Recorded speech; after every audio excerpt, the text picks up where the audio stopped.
Itinuturing na may pinakamalaking produksyon ng abakas sa Pilipinas ang Bicol Region, partikular na ang Catanduanes. Ngunit malaking ektarya ng lupain ng abaka ang winasak noong nakaraang taon ng Super Typhoon Uwan. Kaya naman para matulungan ng mga abaka farmers, inilapit ng isang party list group sa DOLE na bigyan ng mga ito ng livelihood program sa ilalim ng tupad.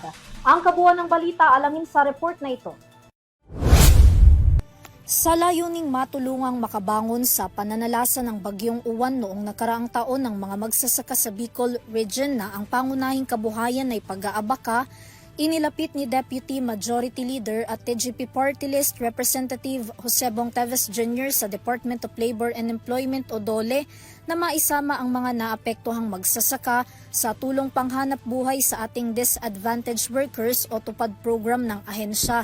Tinugunan naman ito ng DOLE kung saan ipatutupad nila ang Abaka Bayanihan Tupad Convergence Project na may pondong 194.13 million pesos, katuwang ang Philippine Fiber Industry Development Authority o PhilFIDA. Sa nasabing halaga, higit 21,000 magsasaka na mula sa Catanduanes, Albay at Camarines Sur ang mabibigyan ng pansamantalang hanap buhay.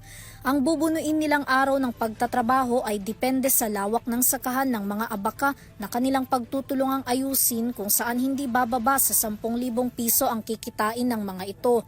Bukod sa layuning tulungan ang mga abaka farmers, target ding maibangon ang industriya ng abaka sa Bicol Region matapos ang pananalasa ni Super Typhoon Uwan. Samantala, batay sa Department of Agriculture o DA, nasa 1,402 hectares ng mga sakahan ng abaka sa 5 probinsya ng Bicol ang slightly damaged, 18,097 ang moderately damaged, habang 35,699 ang heavily damaged ng Bagyong Uwan noong 2025.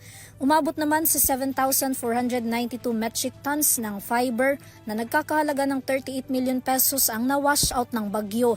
Matatandaan na ang Bicol Region ang abaka powerhouse ng Pilipinas.